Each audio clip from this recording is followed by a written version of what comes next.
Libercast presenta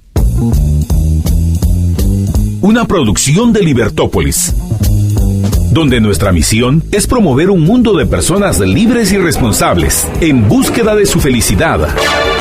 Creamos valor innovando, analizando y transmitiendo información e ideas. Día a día encontrarás los episodios de las emisiones correspondientes a nuestros programas. Contravía, todo a pulmón. Contravía por la tarde, más negocios y Liberviernes.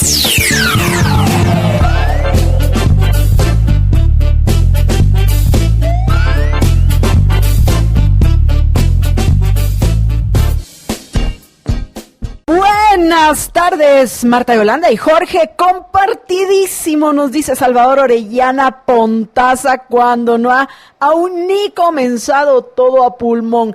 ¡Qué maravilla! Quiero agradecer a los 4 liberhéroes que mientras estaba la introducción de nuestro programa ya lo estaban compartiendo sin necesidad de que yo les recordara lo importante que es dar la batalla de las ideas. Muchísimas gracias a Coco Abreu, a Gustavo Toc, a José Calderón y a Salvador Orellana Pontaza, a quienes ya había yo mencionado. ¡Qué maravilla, amigos! Ver que pues bueno, no hemos ni empezado a transmitir, aunque por cierto alguien me mencionaba que por qué no le están saliendo los mensajes de cuando iniciamos transmisión. Yo eso no lo puedo responder porque no depende de mí, sino depende de Facebook, así que sería recomendable que revisen cuál es la configuración que tienen ustedes en lo que respecta a las notificaciones de Libertópolis. También ya nos saluda Raúl Barrientos diciendo que este es un excelente programa. Muchísimas gracias a Raúl Barrientos, y por favor, Raúl, si puede compartir todo a pulmón, aún mejor. Bueno, pero rápidamente, son pilas los oyentes, en cuestión de segundos ya se duplicó, gracias al aporte de Aida Reyes. Aida, la habíamos extrañado, no la había visto en los últimos días, pero qué maravilla que está de regreso con nosotros. Gracias a Héctor Aníbal C.E. y a Emanuel Barrientos que se unieron a los liberhéroes que ya he comentado. Alenka Lubinia Rojas Noriega, hola MJ George, me encanta tu programa compartido, qué maravilla.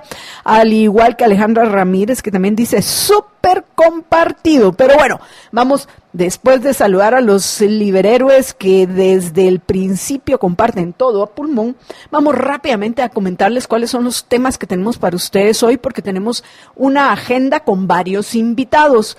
Primero vamos a conversar con el presidente del CACIF, Juan Carlos Teffel, acerca del importante estudio que presentaron ayer en lo que respecta a la percepción de los empresarios en lo que respecta a las inversiones en nuestro país. ¿Y por qué es importantísimo?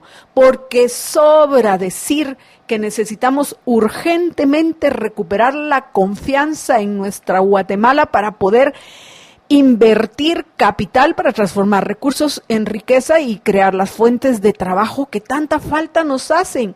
Para los que tenemos que trabajo y quisiéramos mejorar, sin duda, porque esa es un anhelo humano legítimo, propio de nuestra naturaleza, el deseo de estar mejor nosotros y nuestros seres queridos, el de poder florecer, como conversábamos con Nixon Sukuk, este joven brillante que espero alcance sus objetivos, que me acompañó el martes pasado. Lo recordarán los oyentes que escucharon esa conversación que tuve con mi amigo Nixon. Buenísimo. Pues bueno, para poder florecer, para mejorar nuestra calidad de vida, necesitamos que hayan inversiones, y somos los empresarios, y digo porque yo, como lo he dicho en N ocasiones, y lo repito, soy una orgullosa empresaria, que sin apelativo, ni grande, ni pequeña, ni mediana. O sea, yo tengo una cierta altura promedio para Guatemala, pero fuera de eso, como empresaria, me considero tan grande como cualquiera que se atreve a arriesgar lo que es suyo, o endeudarse por esa idea que uno tiene para poder llevarla a la práctica, para poder satisfacer necesidades, ya sea brindando un producto o un servicio que sea demandado por otros. ¿Y por qué es demandado por otros? Porque esos otros como uno también ambicionan vivir la mejor vida posible.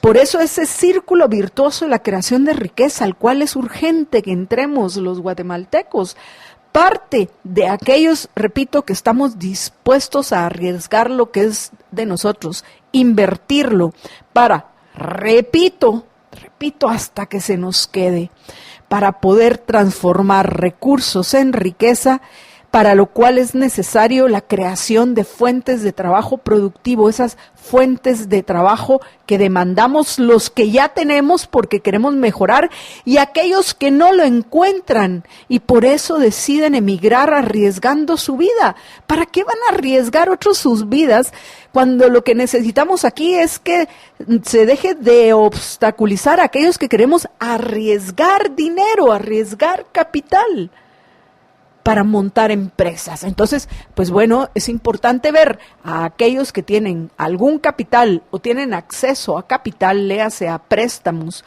que al final el que quiere encuentra o aún el quien tiene una buena idea encuentra, si no un préstamo, quien pueda invertir en su idea como su socio capitalista. Por eso están los capitalistas y los empresarios.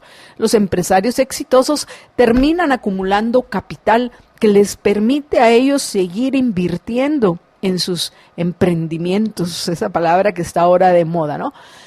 Por ese miedo que se le tiene a algunos términos que debemos de rescatar. Pero bueno, en fin, sobre el ambiente de empresarial en nuestro país, vamos a conversar con Juan Carlos Teffel para que nos cuente cuáles fueron los resultados del estudio que recién presentaron ayer en lo que respecta a la confianza que tiene, vamos a decir, el empresario en general en Guatemala.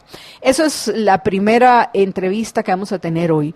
Luego vamos a tener, como ya se ha hecho costumbre, el día jueves, los jueves de María Dolores, nos va a acompañar MD para que comparta con nosotros su artículo publicado ayer en República GT. Luego Jorge y yo vamos a comentar con ustedes lo que presentó hoy la fiscal general Consuelo Porras en lo que respecta a la nueva FESI, entre comillas, que por cierto fue muy interesante. Yo escuché una parte de la conferencia y lo que me llamó la atención es la emotividad de algunos que preguntaron en lo que respecta al tema de la CICIG, que le hicieron preguntas a la fiscal Consuelo Porras. Por supuesto, de eso vamos también a mencionar en algún momento en Todo a Pulmón. Luego, espero que tengamos tiempo y bueno, ese va a ser el tema principal que vamos a abordar con Walter Menchú del CIEN acerca de por qué aumentaron los homicidios en el último periodo estudiado, analizado. Este es otro estudio importante que presentaron ayer los amigos del CIEN, que entre estos refleja, hay departamentos en los cuales bajaron los homicidios. Uno que me sorprende es uno de estos Petén, pero me preocupa muchísimo que haya aumentado en 6 departamentos, si recuerdo correctamente, y sin duda, ¿cómo no nos va a preocupar a ustedes y a mí si uno de los departamentos donde aumentaron el número de homicidios es precisamente el departamento de Guatemala? También aumentaron en Escuintla, en Zacapa, en Zacatepeques, creo que es en Quiché, donde también, y me falta uno, que se me escapa uno que pues bueno, ya con un poco más de detalle, a partir de la 1:30 nos lo va a compartir Walter Menchú del CIEN. Entonces, como ustedes ven, apreciables oyentes, tenemos una agenda hoy bastante intensa, con muchos temas que nos van a llevar a hacer comentarios muy breves, como el que voy a hacer yo ahorita en este momento, que tiene que ver con este famoso Instituto de las Migraciones que algunos están promoviendo, más burocracia estatal, cuando lo que nosotros le estamos exigiendo, y ojalá lo incluya en la presentación del censo, porque hoy el ministro de Economía, Cisco Valladares, anunció que tiene proyectado en la segunda semana de septiembre el presentar ya finalmente los datos del censo poblacional. Yo espero que dentro de esos datos de verdad incluyan también el censo más importante para los guatemaltecos, que es el censo de la burocracia estatal, porque nosotros no vamos a sacar el dedo de la galla,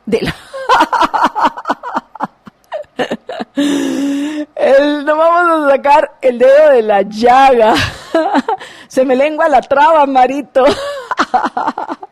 No vamos a sacar el dedo de la llaga en lo que respecta a las propuestas, particularmente aquellas que afectan la economía de los guatemaltecos, a las propuestas que tiene el presidente electo Alejandro Yamatei, que por cierto se encuentra en Colombia.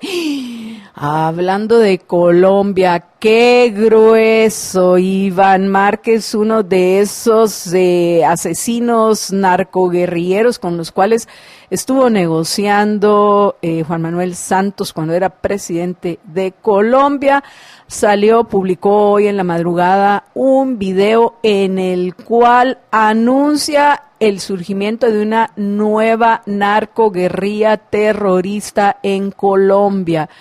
Vaya, ¿será esto que significará que le van a pedir de regreso el Nobel? Bueno, quién sabe, apreciables oyentes, pero eso sí, es un anuncio delicado en lo que respecta a lo que está pasando en Latinoamérica. Ayer mencionábamos lo que está sucediendo en Inglaterra con el Brexit, que pues no hay nada nuevo más de lo que comentamos ayer, fuera de que Corbyn intenta promover un voto de censura en contra de Boris Johnson la semana entrante. Pero bueno, la noticia hoy que está causando sensación a nivel internacional es precisamente la declaración de Iván Márquez del surgimiento de una nueva narcoguerrilla terrorista en Colombia que va a estar integrada por ex miembros de las FARC. Pero ojalá, esperemos que eso en nuestra Guatemala esté muy lejos de pasar.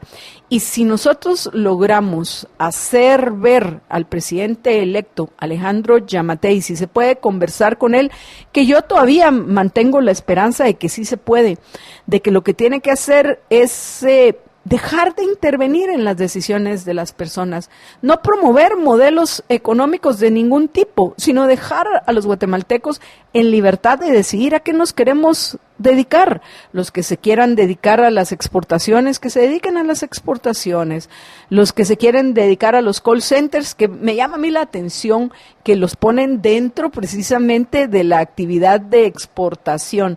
Me imagino que es porque la mayoría de las relaciones se tienen con empresas y con clientes de empresas en otros países. Pero bueno, si alguien se quiere dedicar al call center, si alguien quiere dedicarse a producir bienes de consumo, bienes de capital, o si se quiere dedicar a dar servicios, si quiere ser comerciante, si quiere ser lo que quiera hacer, que lo sea sin obstáculos para poder ser productivo, lo más productivo posible en ese camino. Entonces, pues nosotros no perdemos la esperanza de poder conversar de una forma prudente, de una forma serena, de una forma objetiva con Alejandro Yamatei, porque lo que nos queda claro, como ya lo mencionábamos ayer, es que este va a ser un gobierno donde la presencia del presidente en todos los ministerios va a ser sensible. ¿A qué me refiero? A que va a ser un presidente autoritario y que al final los ministros van a ser simplemente los que le hagan los mandados a Alejandro Yamatei. Entonces, por eso es que digo que sería bueno que pudiéramos platicar con él en lo que respecta a ese punto y también a esa insistencia de los cambios, las tasas de cambios competitivas, porque más que tasa de cambio competitiva, lo que debe haber en Guatemala es una tasa de cambio real, la que como es controlada por los burócratas del Banguat, está muy lejos de ser el precio que libremente se fijaría por la moneda por la divisa estadounidense, por el dólar estadounidense en nuestro país. Pero bueno, mal que bien hemos aprendido a sobrevivir con ese precio sobrevaluado del dólar, o sea que estamos pagando más por un dólar de lo que deberíamos de pagar. Mal que bien ya nos hemos acomodado para que luego vengan con la amenaza de que lo van a controlar más con unas pérdidas enormes que se generan, que eso es algo que también hay que resaltar, unas pérdidas enormes que nos genera el Banco de Guatemala a los habitantes de este país, porque eso es también algo muy delicado. Imagínense eso de sostener solo un gobierno, porque no utiliza sus recursos, sino los recursos de los tributarios, puede comprar un bien a un precio mayor del que tiene. Léase, mire, aquí le vengo a vender $100. ¿A cuánto? ¿A 7? No lo vendas a 7. Yo te voy a pagar 7.65 por tu y lo voy a vender a 7.75. Pero bueno, no importa. Te lo voy a comprar a 7.65, te lo voy a comprar a 7.67, pero mire, yo entendía que 7 Ay, sí, pero tú no lo vendas así de barato. Yo te pago mucho más de lo que realmente vale. Entonces, pues bueno, eso solo lo puede sostener aquel que no utiliza su dinero y que además de eso cree que tiene un barril sin fondo en los bolsillos de los tributarios, y cada vez que necesitan algo, lo único que hacen es levantar la voz de ¡ay, qué horror! Necesitamos un presupuesto de 92,000 millones de quetzales, pero es deficitario, así que tenemos que poner más impuestos para poder tener el dinero necesario para malgastarlo de muchísimas maneras, no únicamente como les acabo de mencionar. Pero bueno, en fin, pienso que si esto era sobre el Instituto para las Migraciones. Por favor, si la gente está decidiendo emigrar porque no encuentran aquí trabajo. No encuentran aquí trabajo porque los que tenemos el deseo de invertir en nuestra Guatemala nos quitan una parte enorme de nuestro dinero, porque es de nosotros. Nos obligan a pagar un dinero para mantener principalmente a una burocracia innecesaria, parasitaria, que además de eso extorsiona. Léase los sindicatos estatales. O sea, imaginen, ¿qué gente? Parásitos, innecesarios y extorsionistas. Esos son los que tenemos que primordialmente todo lo que o principalmente, como se ha demostrado recientemente, lo mostró Ninette Montenegro con una investigación que presentaron en los medios, que ayer la mencioné yo brevemente, que la mayoría de lo que nosotros pagamos es para eso, para mantener a esa partida, repito, de gente innecesaria en la burocracia estatal, gente que vive de una forma parasitaria, no se diga el daño moral que se hacen a sí mismos, porque en el fondo saben que esos son parásitos, que se terminan convirtiendo en extorsionadores de muchas maneras. Extorsionadores aquellos que dicen, pues no vamos a laborar si no nos aumentan el salario y vamos a ir a bloquear calles y avenidas y carreteras y todo lo que se nos antoje. Vamos a tomar edificios, total, aquí podemos hacer lo que se nos antoje porque el gobierno no hace nada. O por lo menos no hace nada de lo que debería de hacer. Entonces, esos extorsionistas también los hay cada vez que necesitamos hacer un trámite que involucra al gobierno y termina la gente cayendo ante esa extorsión por la necesidad de ese trámite que no es necesario en el 99% de las veces. Es ese trámite que es creado para precisamente crear un empleo para una persona innecesaria para que el gobierno cumpla con su función de velar porque haya seguridad y porque haya justicia. Entonces, Instituto para las Migraciones, eso es más burocracia estatal que vamos a tener que mantener nosotros y menos dinero vamos a tener para poder invertir y crear esas fuentes de trabajo que son demandadas en nuestra Guatemala. ¿Se dan cuenta de nuevo? ¿Por qué cada vez que salen con que quieren crear institutos, entes, viceministerios o lo que es peor, ministerios, secretarías o cualquier cosa, lo único que están haciendo es multiplicando esos empleos parasitarios que tenemos que mantener nosotros, y luego se preguntan, bueno, ¿y por qué no invierten los empresarios? Pues no invertimos, mire, por todo lo que usted me quita, ¿para qué? No, ni siquiera es para nada, para malgastarlo.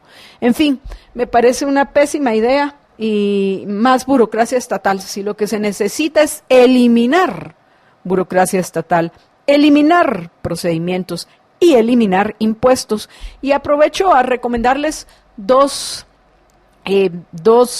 artículos más hoy, ambos en Prensa Libre.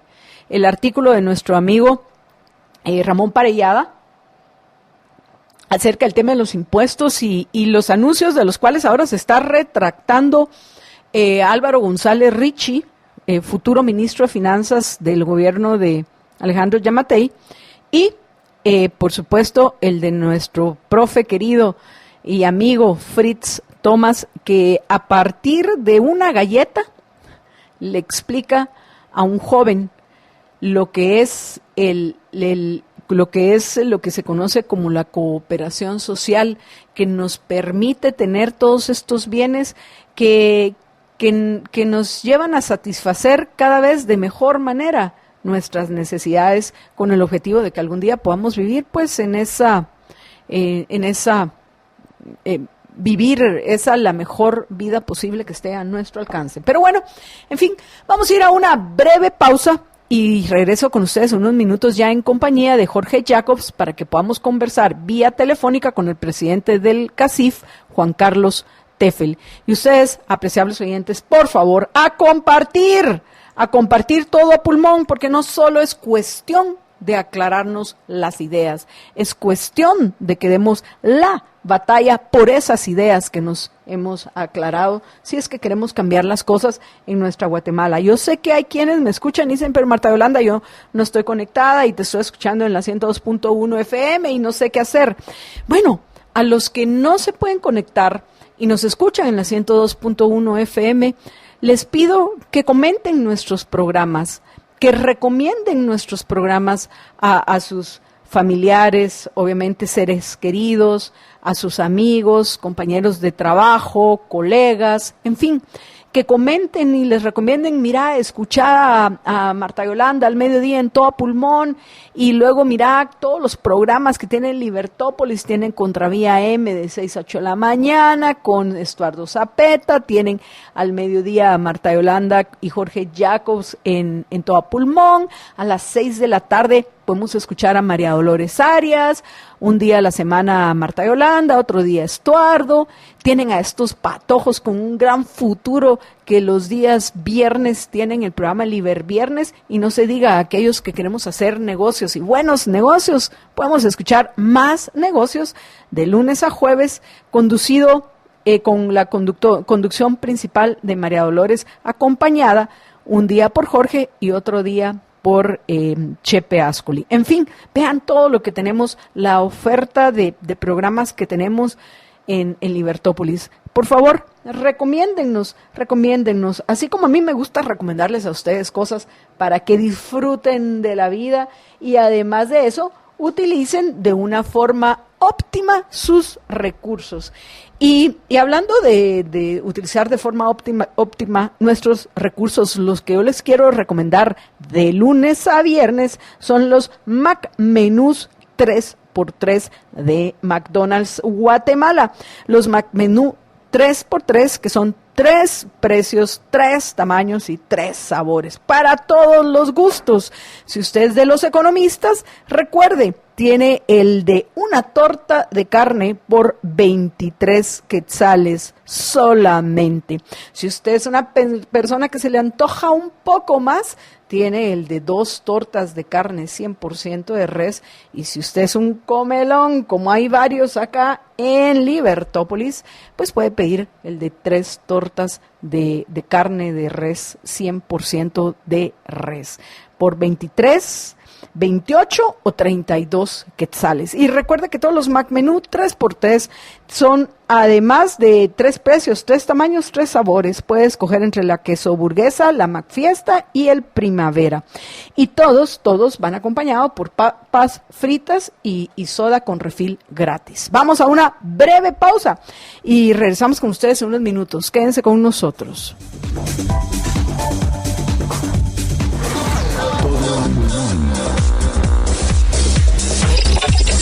Give me freedom, give me fire, give me reason, take me higher.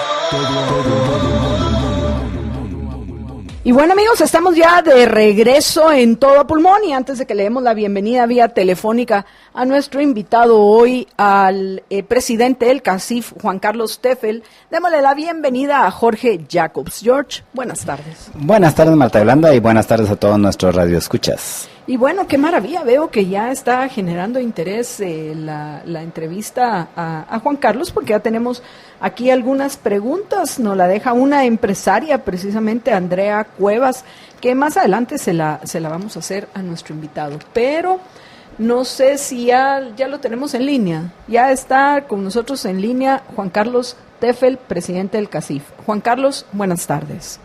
Buenas tardes, Marta Yolanda. Buenas tardes, Jorge. Buenas tardes a todos. Buenas tardes. Juan Carlos, antes de que pasemos a los comentarios que han dejado los oyentes, quisiera que nos compartieras los resultados más importantes que arrojaron la encuesta que presentaron ayer acerca de la percepción del ambiente de inversión en nuestro país. Sí, muy buenas tardes. Creo que hay varios puntos, pero voy a resumirlo tal vez en 3 o 4 que son más relevantes. Creo que el primero, y que es algo positivo, es que alrededor de 34% de nuestros encuestados, que es de los dirigentes empresariales de las diferentes instituciones que conforman CACIF, han dicho que sus empresas han aumentado sus ventas en relación al trimestre del mismo periodo del año anterior. Lo digo que es positivo, aunque solo sea ese número de 34, porque habíamos visto una baja en los últimos 3 o 4 mediciones en este rubro, y si bien es cierto, casi un 60% de los encuestados han dicho que se le han mantenido o bajado las ventas, ya vemos una leve recuperación que no la teníamos el año pasado o en el primer trimestre de este año. Creo que eso es importante resaltar. Segundo, también vemos una estabilidad en el empleo. La gran mayoría, un 75%, han dicho que el empleo se mantendrá estable o tendrán o contratarán un pequeño número de personas. Digo que es estable, lo cual por lo menos no cayó, pero al mismo tiempo lo que necesitamos en Guatemala son mucho más empleos. Y la razón principal, y ya voy al siguiente punto, que esos empleos, que el empleo es estable y no hay una mayor contratación, es que 45% de los encuestados han dicho que invertirán menos este año que en años anteriores, lo cual eso es lo que es preocupante, porque como ya sabemos, el empleo se genera solamente a través de la inversión, y en este número sí ha aumentado esta percepción negativa de menos inversión de parte de los empresarios por todas situaciones. Y por último, otro punto importante es, bueno, ¿qué le impide a usted hacer más negocios o seguir invirtiendo en el país? Número 1, tenemos a conflictividad social, o sea, temas de faltas de violaciones a propiedad privada, falta de certeza jurídica que se dan especialmente en las inversiones. Número 2, una infraestructura muy pobre que tenemos en el país, o mala infraestructura, y esto se suma a costos logísticos, por ejemplo, en puertos y aeropuertos. Y tercero, vemos corrupción, y le hace corrupción muchas veces es lo que les impide esa burocracia o esa, como te digo, discrecionalidad de muchos empleados públicos, que lo que están pidiendo es mordida para que pueda salir un permiso, que para que se pueda importar una mercadería. Entonces esos son los puntos más importantes que vimos el día de ayer en la encuesta de percepción. Juan Carlos, nosotros pensamos que el hecho de que ya pasaron las elecciones y pues bueno, por el momento no se le entregó todo el poder a una sola persona, a un grupo de personas, sino que con la elección de Alejandro Yamatei para presidente del Ejecutivo, de alguna manera se lograba dividir el poder para evitar los abusos que precisamente el poder concentrado promueve. Y la expectativa que nosotros tenemos, porque todavía no hemos cambiado esa expectativa, es que conforme avance estos últimos meses del año, se va a ir recobrando de alguna manera la confianza que permita que aumenten el número de inversiones que necesitamos para transformar los recursos en riqueza y crear las fuentes de trabajo que son más que necesarias, son súper necesarias en nuestra Guatemala. Entonces, nosotros teníamos una expectativa un poco más optimista en lo que respecta a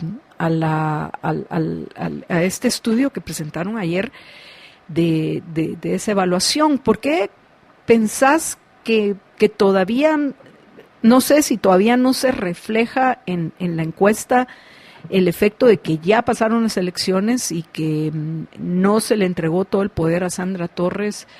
¿Y por qué sigue habiendo y sigue privando particularmente en el tema de invertir ese pesimismo? Sí, tú lo dijiste muy bien. Esta es encuesta del segundo trimestre del segundo trimestre de este año, o sea, no habían pasado las elecciones. Esta cerró hasta el 30 de junio, datos hasta el 30 de junio, y no había habido una segunda vuelta aún. Se hace una pregunta en el cual qué espera para el tercer trimestre, y sí, por ejemplo, 65% de esas personas ha dicho que espera que la inversión sea igual o mejor que el mismo periodo que el año pasado, lo cual es positivo, ¿verdad? Ahorita estábamos solamente en un 50% en ese sentido. Entonces sí vemos una leve recuperación de expectativa para el tercer trimestre, pero esta encuesta fue de los resultados del segundo trimestre previo a la segunda vuelta, post primera vuelta, eso sí, porque fue el 16 de junio la primera vuelta.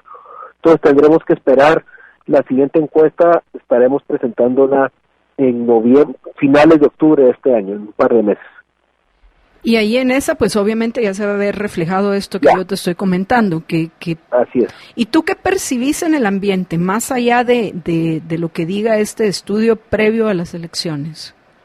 Bueno, lo que se percibe es un ambiente que siempre un nuevo gobierno trae esperanza. Eso es importante recalcar. Un nuevo gobierno trae bastante esperanza, más que un presidente que ha ganado la elección con el margen que lo ganó. Entonces es un resultado contundente hasta cierto punto, aunque un alto grado de abstencionismo, pero ha sido un resultado contundente. Eso siempre trae esperanza, trae expectativa de qué hará el siguiente gobierno. Creemos que ha hecho una buena labor de ir socializando un poco su plan de trabajo. Sin embargo, ya hemos visto al próximo ministro de Finanzas hablar de impuestos nuevos, lo cual no es muy alentador, por no decirlo de otra forma. Tendremos que esperemos que la prioridad del gobierno del presidente Yamatei sea generación de empleo, y generación de empleo no la da el gobierno, lo dan las empresas y las personas del sector privado que invierte y que arriesga y que trabaja. Así que estaremos a la expectativa en ese sentido. Juan Carlos, tenemos preguntas de nuestros oyentes. Mencionaba yo precisamente a Andrea Cuevas, quien nosotros conocemos y sabemos que es empresaria, que dice lo siguiente, te lo voy a leer tal cual. Dice, una pregunta para el presidente del CACIF: si el nuevo gobierno va a impulsar las exportaciones, ¿eso significa que lo que pierdan en impuestos será compensado en las importaciones? ¿Es eso correcto? Y si es así, ¿se pronunciarán ustedes de manera contundente en favor del verdadero libre mercado? No, yo creo que creo que una cosa no es exclusiva de otra, o no es un juego de suma cero. Por fomentar las exportaciones Fomentar exportaciones significa aranceles a los productos de importación. Definitivamente eso no es. ¿Cómo lo compensará?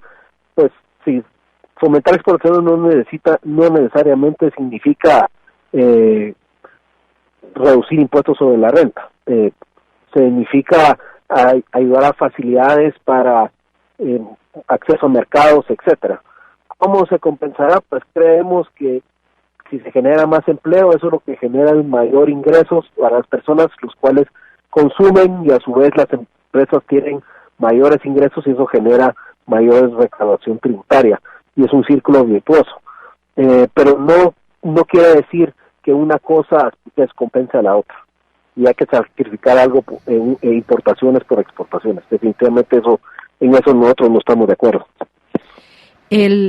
También hay un par de cosas que ha dicho Yamatei, también después de que Álvaro González Richie se hizo atrás y dijo que él solo estaba explorando posibilidades de cómo recaudar, y hasta aquí lo tengo apuntado, porque hay que tener cuidado con estas declaraciones. Dijo: yo solo estaba explorando opciones para recaudar lo que se debe recaudar, y vaya, se debe recaudar lo que necesitan para que cumplen sus obligaciones, no más. Y lamentablemente hoy la mayoría de lo que recaudan se va a pagar una burocracia estatal parasitaria. Nos quitan dinero a nosotros, los que producimos, para mantener esa burocracia, como la ha llamado el mismo Alejandro Yamatei. Entonces, en este punto, que parece que hay ciertas contradicciones entre lo que dice el presidente y lo que al menos dice su ministro de Finanzas, me lleva a mí a una pregunta que también es una forma muy ambigua como la han planteado, y yo entiendo que aquellos que no nos dediquemos a la exportación, que somos al final la mayoría de los guatemaltecos, yo estoy, como bien tú lo sabes, a favor de que cada quien se dedique a aquello que quiera dedicarse, una vez sea productivo y sea parte del círculo virtuoso de la creación de riqueza, y lo tenga porque se lo ha ganado justamente. Pero hay a personas que no somos exportadores, pero sí somos parte de ese círculo virtuoso de creación de riqueza, que sin duda nos va a preocupar comentarios como lo de que van a buscar una tasa de cambio competitiva en lugar de una tasa de cambio de mercado. Me refiero al precio del dólar en nuestro país, el precio en quetzales. Entonces, eso ha sido cuestionado como algunos lo interpretan como que está anunciando que va a devaluar el quetzal. ¿Cuál sería la posición de ustedes? No tiene esa facultad, esas son, aquí en Guatemala lo que se llama son una regla de tipo de cambio, y está basado en ley, y eso depende de la Junta Monetaria y del Banco de Guatemala. El presidente de ahí en ese sentido no tiene ninguna injerencia, y ningún presidente la ha tenido. ¿Qué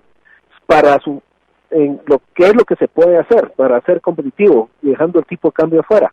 ¿Qué se puede hacer para ser competitivo? Bueno, ya lo estábamos hablando: menos burocracia, lo dijiste, más certeza jurídica, inversión en infraestructura. Costos logísticos de Guatemala son de los más altos de la región, y todo eso ayuda muchísimo para ser competitivo en el exterior. Con tema del tipo de cambio, pues ahí hay una ley del Banguat, y se ha mantenido un tipo de cambio bastante estable. Y hay que recordar, la macroeconomía es como la salud, no se aprecia hasta que se pierde. Guatemala ha sido un ejemplo de manejo de macroeconómico responsable, y eso es lo que tiene que seguirse manteniendo. Juan Carlos, ahora ya que mencionaste el tema de la certeza jurídica, precisamente ayer dieron una conferencia de prensa un grupo de la Cámara de Comercial canadiense en nuestro país, alegando no solo la falta de certeza, sino la falta de reglas iguales para todos para tratar las inversiones extranjeras. Quisiera escuchar tu comentario en lo que respecta a, ¿qué pensás en lo que respecta a este reclamo que están haciendo los inversionistas de origen canadiense? Sí, yo creo que primero el tema de, como dice un amigo el que tenemos en común, falta de certeza jurídica en Guatemala no hay. Lo que hay es una certeza que nos van a, perdón por el uso de la palabra, nos van a fregar.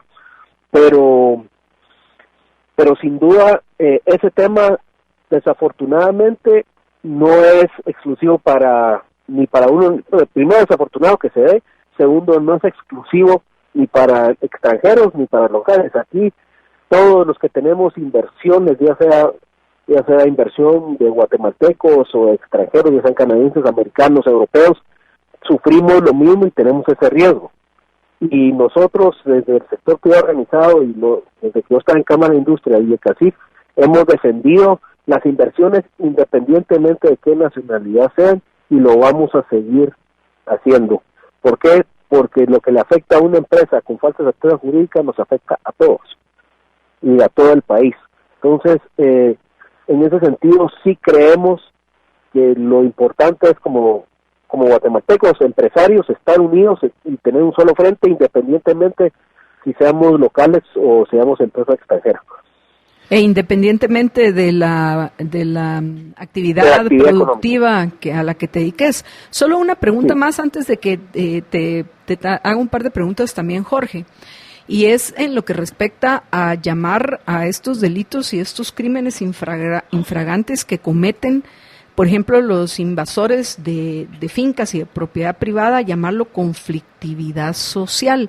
Porque vemos que ustedes en su estudio también lo están llamando así, conflictividad social, pero a una violación a derechos individuales, como es en este caso el derecho de propiedad, que cuando lees la explicación está claro que a eso se refieren, entre otras cosas, con la tal conflictividad social, pues le estás quitando el peso que tiene realmente este delito y este crimen, que es uno de los que más certeza hay de que no van a pagar las consecuencias de sus acciones, porque luego el gobierno, aunque tenga una orden de desalojo de un juez competente, no la aplica.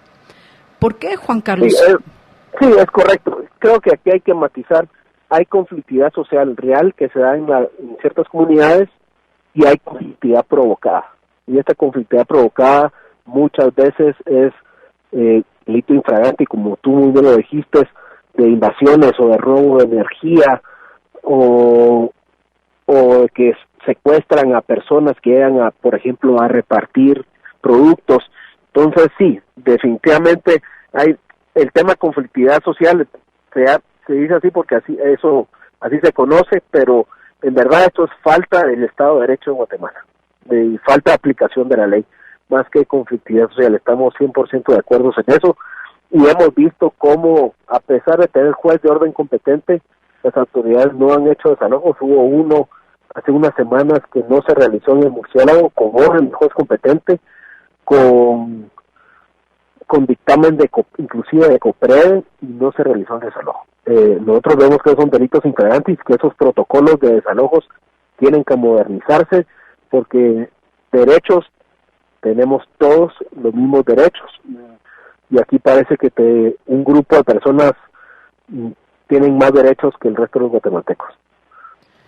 Mi pregunta iba precisamente en esa línea, Juan Carlos, buenas tardes, y es: ¿qué esperan ustedes de las nuevas autoridades a partir del año entrante precisamente en estos temas? Porque según la misma encuesta de ustedes es el tema principal, el obstáculo principal a las inversiones aquí en Guatemala.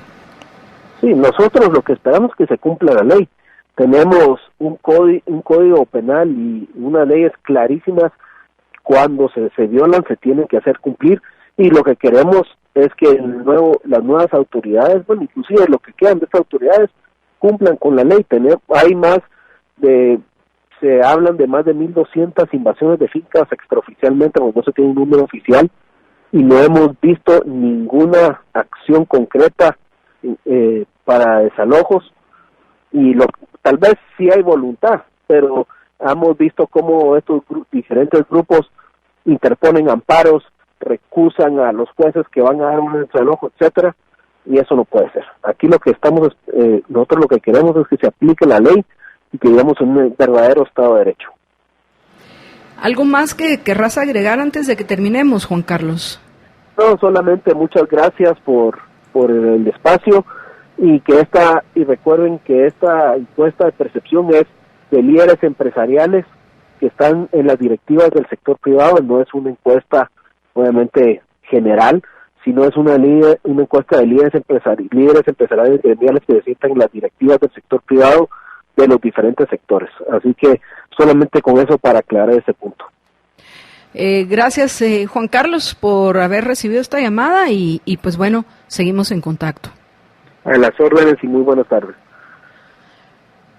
Bueno, apreciables amigos, antes de que vayamos a la pausa, algo muy importante para ustedes, apreciables oyentes, y aquí se los tengo. Miren, los que no conocen la Equinacia Blend líquida de ELA. ¿Ya viste quiénes me acompañan hoy, George? Yo.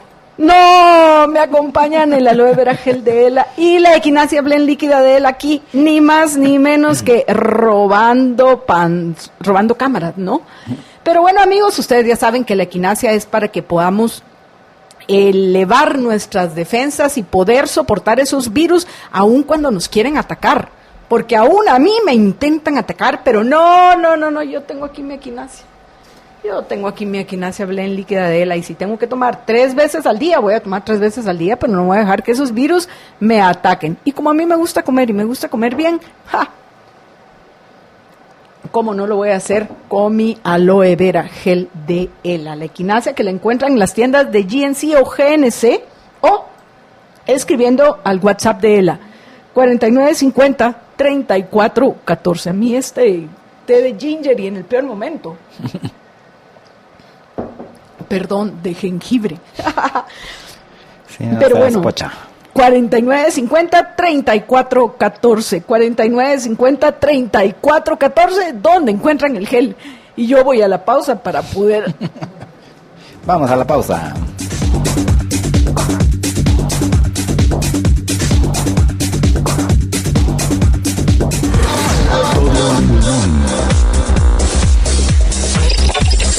Give me freedom, give me fire, give me reason, take me higher.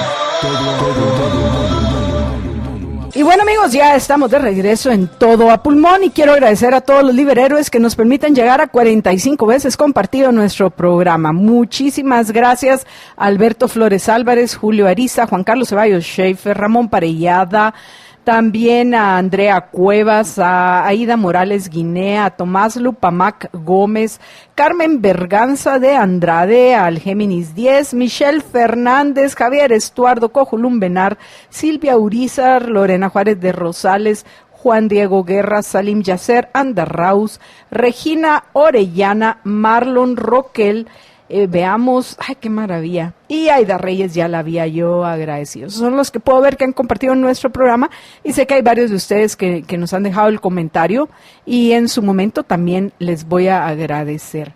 Y más adelante voy a leer los mensajes que nos han dejado, pero antes de eso estoy segura de que quieren que recibamos. Miren, ¿a quién les fui a traer? Les fui a traer a María Dolores Arias, alias MD, buenas tardes. ¿Qué tal? Muy buenas tardes y muy buenas tardes a todos. Jorge, buenas tardes. Bueno, MD, vamos con tu artículo, pues. Gracias. ¿Voluntad o qué? O tecnología. O tecnología. ¿Qué tiene que ver la voluntad con la tecnología? Con la tecnología, bueno. ¿La voluntad de usar la tecnología? No, pues tal vez ambas cosas, mutuamente a la par dirían. Pero básicamente este artículo salió publicado ayer en República GT. Y este artículo a lo que me refiero es a esta Comisión contra la Corrupción o Comisión Anticorrupción, y lo cual está hablando acerca de esta propuesta de Yamatei, en la cual está hablando de crear una comisión anticorrupción y hablan que le podrían asignar montos de hasta 75 millones para que funcionen. Según Yamatei, esta propuesta pues ya cuenta con la bendición del gobierno de Estados Unidos, y que los fondos saldrían de la reestructuración de varias dependencias del Ejecutivo, así como apoyo de países donantes y demás organismos internacionales. Por un lado, me parece muy saludable que vaya a haber reestructuración en las dependencias del Ejecutivo y eso implique ahorros.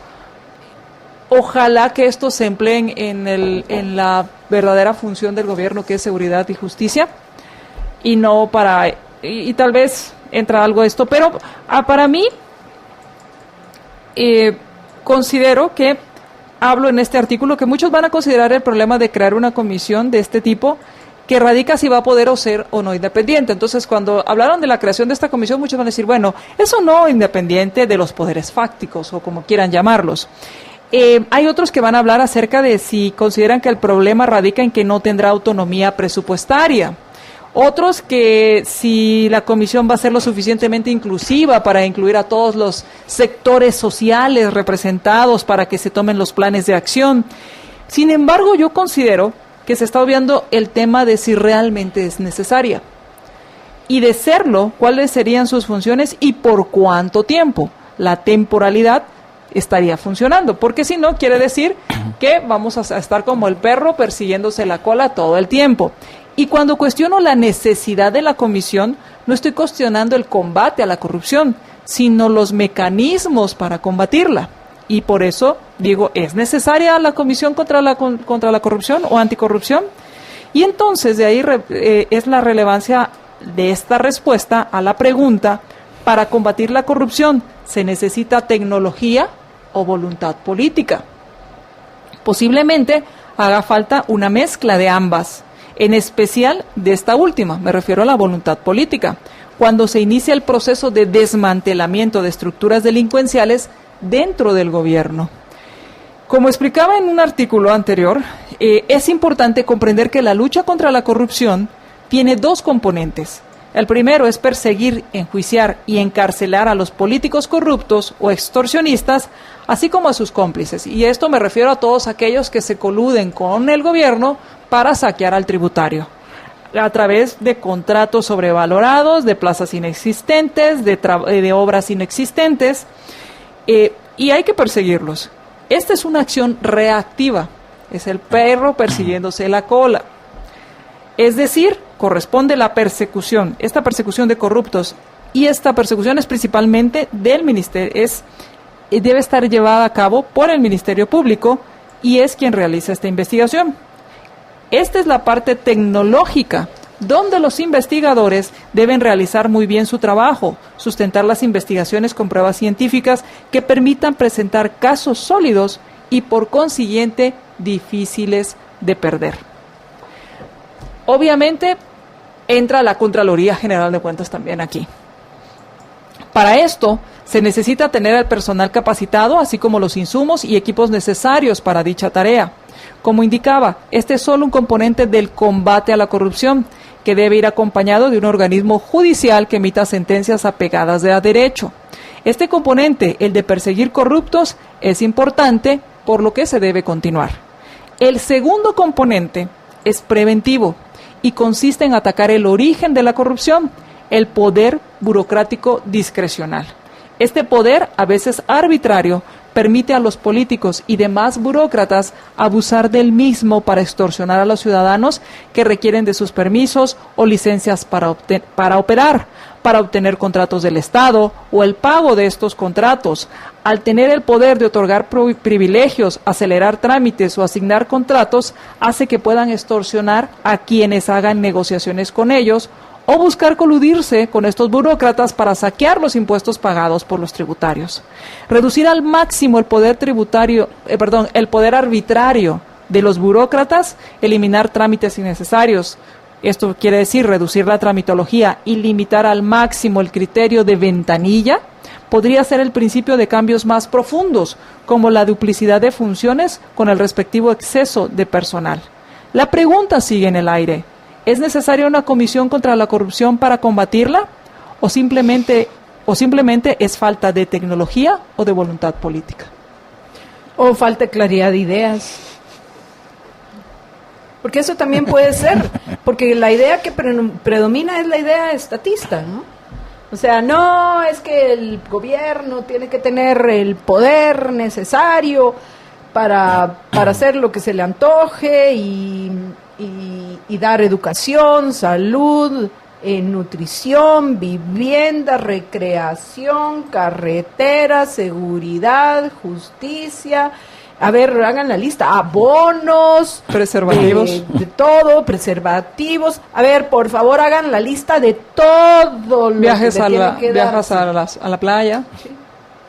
Así es, como cuando se financiaban los viajes al No es puerto San José. cuando, en esta Semana Santa se... Ya quedó eso, ya quedó como tradición de que los Sí, tributarios pagamos el viaje al puerto San José. Desde el gobierno municipal, los gobiernos locales, hasta, no sé si todavía los ministerios, pero sé que gobiernos municipales lo hacen. Si supieran lo caro que sale ese viaje, que les sale a los que luego lo usan, porque les sale a costa de justificar que tengan más poder los gobernantes.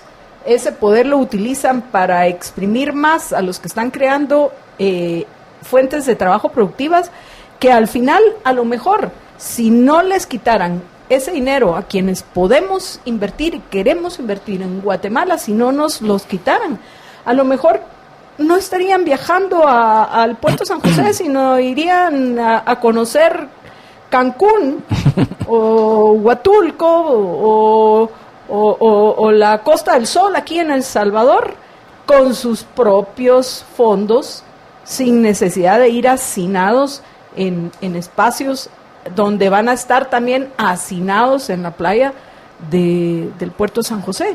Pero eso es lo que decía muy bien Henry Hazlitt, ¿no? Está lo que se ve, los efectos que se ve y los efectos que no se ven. Y también por lo eso es decía tan Bastiat. importante la discusión. Sí. ¿Bastiat en la ley? Era originalmente era Bastiat y luego Henry Hazlitt Y luego nosotros. retoma, y ahora nosotros Lo trajo así.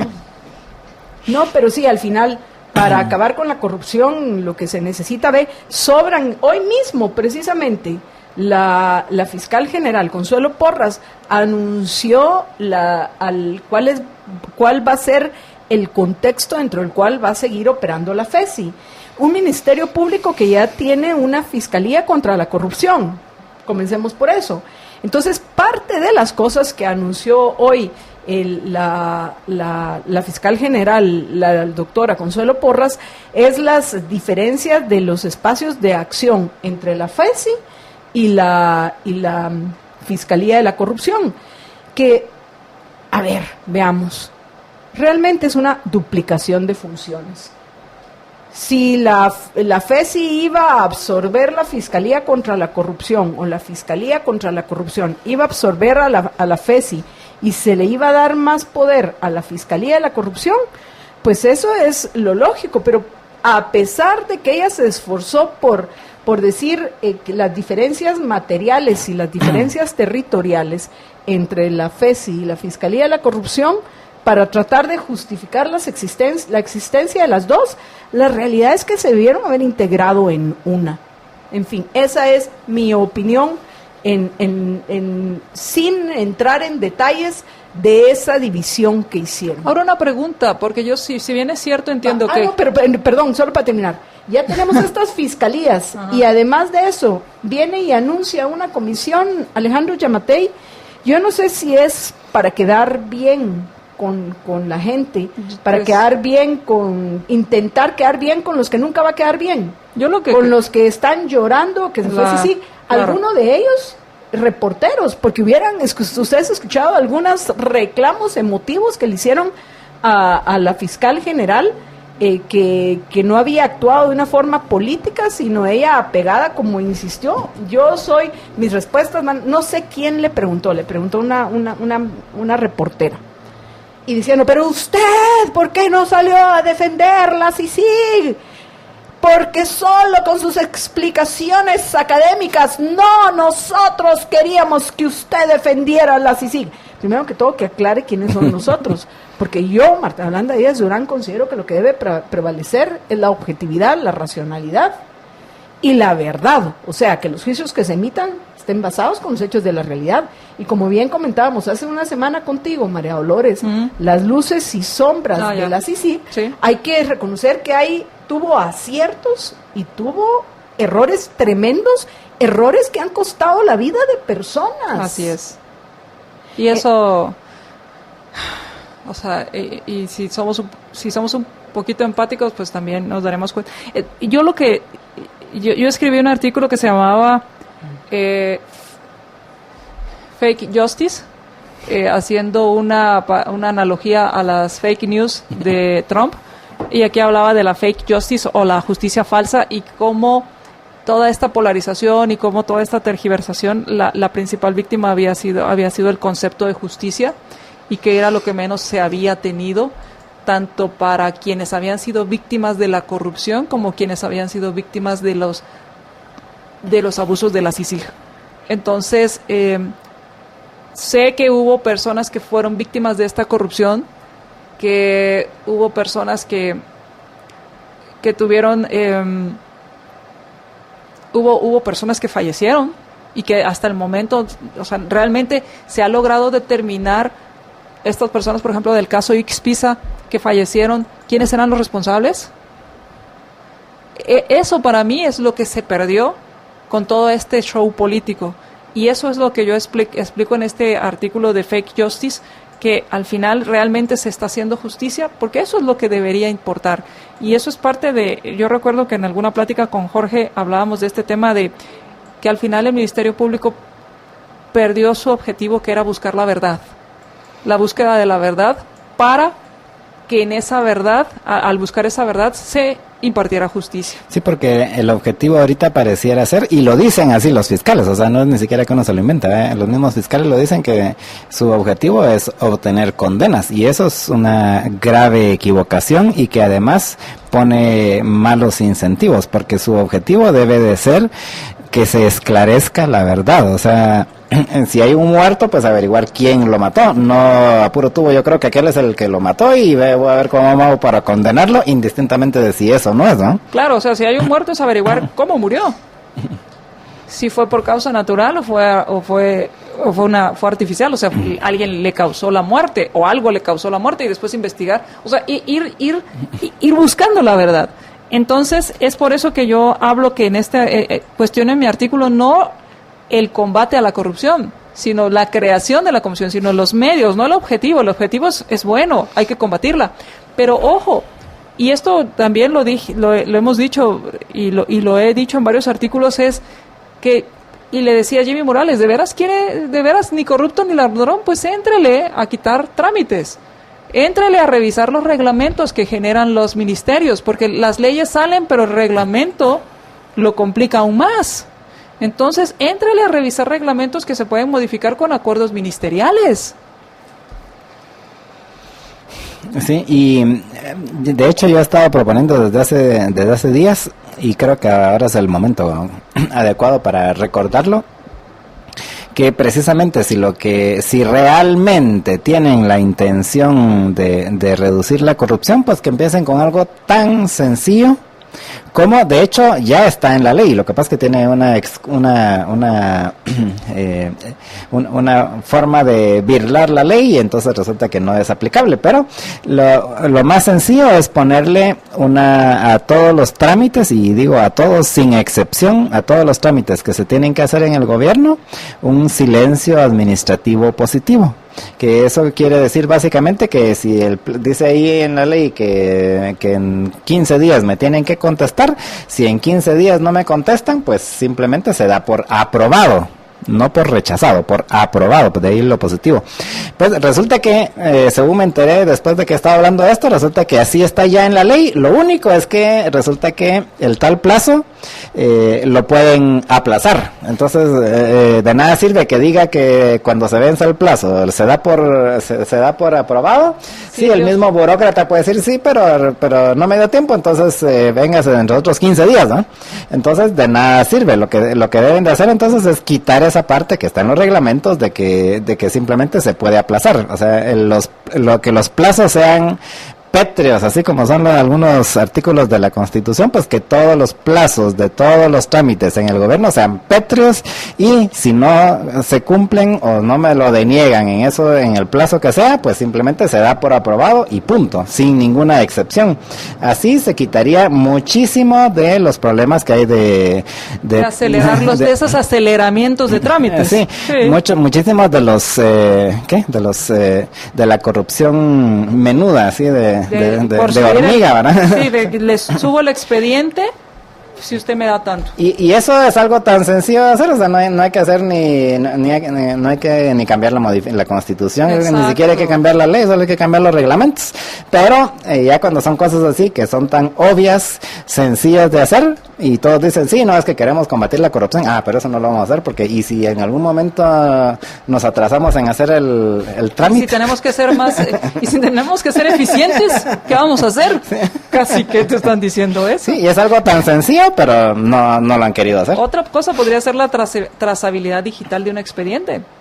Y aplicarle el tema que dices, el silencio administrativo, porque poder hacer una trazabilidad de en qué escritorio o en qué sellito va tu expediente y quién lo está deteniendo. Así es. Muchísimas gracias a Karin Rademan, que veo que está compartiendo no solo en Facebook, sino también está también compartiendo en Twitter, y tengo en Twitter varios mensajes de AG de CIS y de Gerardo de la Riva que voy a compartir con ustedes en unos minutos, al igual que el comentario que nos deja Alejandro Pérez en YouTube. Pero antes de eso, Marito, hoy no he anunciado la invitación que estamos haciendo a los oyentes para que compartan con nosotros esa Guatemala con la que sueña. Comparta con nosotros dejándonos un mensaje de voz en el 45 85 42 80, 45 85 42 80, que es el WhatsApp de Libertópolis. Comparta con nosotros cuál es su sueño de Guatemala, cuál es esa Guatemala en la que usted sueña vivir. ¿Y qué les parece si ya que estamos en ese tema, antes de que le digamos a María Dolores hasta pronto, que ella comparta con nosotros cuál es su sueño, cuál es esa Guatemala en la que tú quieres vivir, MD? Va a sonar muy simple, pero yo siempre he pensado toda la vida, bueno, a raíz, no toda la vida, pero tiene ya varios años, y a raíz de que he tenido la oportunidad de conocer otros lugares, no solo fuera de Guatemala, sino dentro de Guatemala, que no me cabe la menor duda que las ciudades o los lugares se disfrutan cuando los puedes caminar.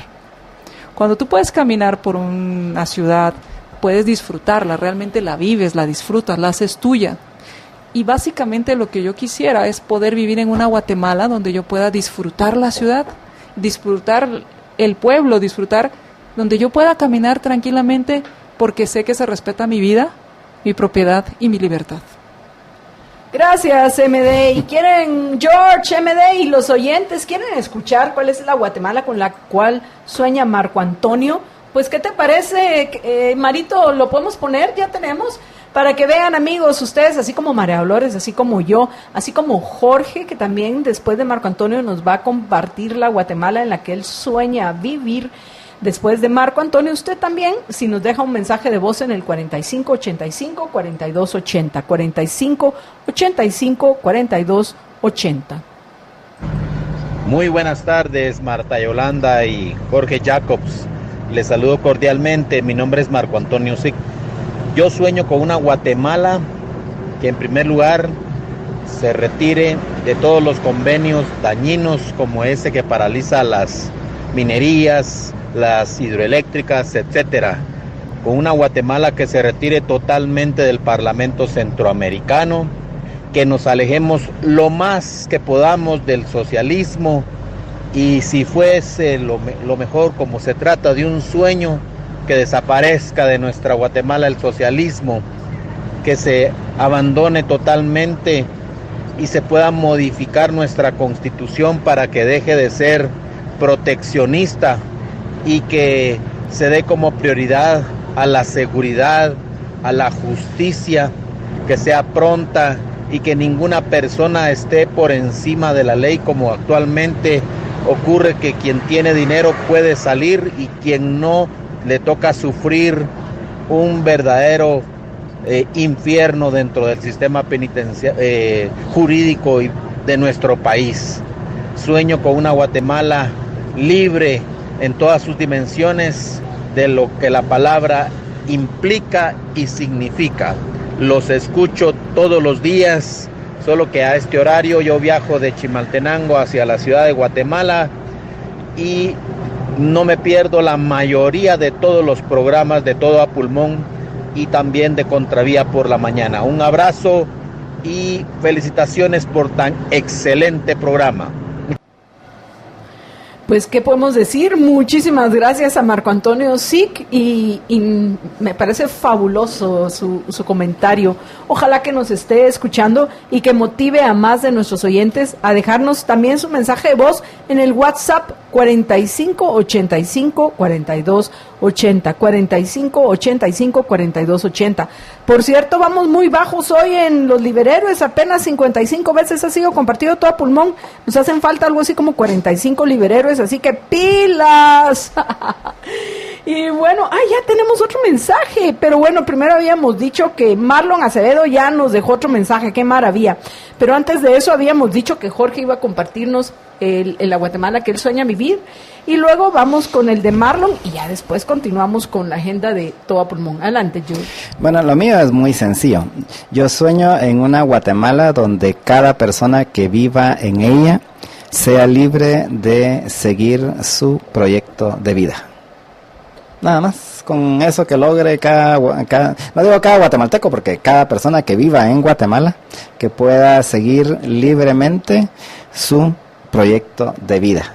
Qué maravilla, seguimos compartiendo, apreciables oyentes, cuál es ese sueño, esa Guatemala en la que soñamos vivir. Y antes de despedir a María Dolores, escuchemos a Marlon Acevedo, que también nos dejó su mensaje de voz. Muchísimas gracias en el 4585-4280, 4585-4280. Hola jóvenes, ¿cómo están? Dios los bendiga. Gusto saludarte, Marta Yolanda. Primera vez que me comunico con ustedes a través del WhatsApp. Mi nombre es Marlon Acevedo. Marta Yolanda, yo pienso que mi Guatemala, la que yo sueño, la que yo anhelo, es una Guatemala donde existan políticos de verdad, donde no abusen de la estupidez como esta medida que hicieron con la salud ahorita. Vivimos en un país tercermundista, yo no sé qué tiene en la cabeza ese señor. Lo único que va a lograr es encarecer los medicamentos, el tráfico de recetas. Bueno, se van a poner a la venta las recetas. Recordemos que hay mucha gente sin escrúpulos aquí en este país. Y donde sacan lucro, ahí está el negocio.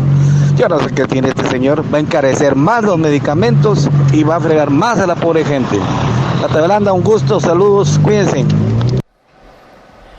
Y bueno, similar al comentario que nos dejó otro oyente ayer, y que efectivamente eso es lo que va a promover un mercado informal de antibióticos que van a ser de menor calidad, van a ser más caros y que van a poner más en riesgo a la población. Y no solo los antibióticos, hasta las mismas recetas, no va a haber quién, van a ver, lamentablemente así va a ser, quienes se presten a emitir cualquier receta. En fin. Y ahora va a haber contrabando de antibióticos. Contrabando de antibióticos, eso es lo que van a promover. ¿Algo más que querrás compartir con los oyentes, MD, antes de que les digas hasta pronto? No, solamente nos escuchamos hasta hoy a las 7 de la noche. A las 7 de la noche en Más Negocios, donde estaremos hablando acerca de empresas familiares. Así que muchas gracias y buen provecho. Muchas gracias a María Dolores por habernos acompañado hoy, pero ya que hice buen provecho, MD, si todavía no tenés planes, yo te quiero recomendar el Mac Menú 3x3. ¿Tú cuál? ¿Economista, antojadista? O antojadista, no. Antojadista. Economista. Economist. María Dolores es como la que hoy no se ha reportado, Marta Isabel Niño Cifuentes, debe estar en Mac precisamente pidiendo su Mac Menú 3x3. O sea, María Dolores es de la que va a pedir una torta de carne de res, 100% de res, a 23 quetzales. ¿Queso burguesa, Macfiesta o Primavera? Macfiesta. Macfiesta, con todo y sus papas y soda con refil gratis. De lunes a viernes, apreciables amigos, recuerden, son 3 precios, 3 tamaños y 3 sabores. Ese es el Mac Menú 3x3. Aprovechenlo, amigos, y vamos a una breve pausa y regresamos con ustedes en unos minutos.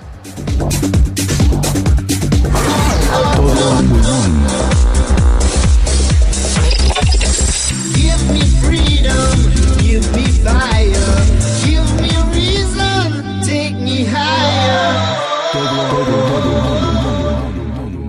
Tigo Business Forum 2019. Connected World Smart Business, patrocinado por Huawei, presenta.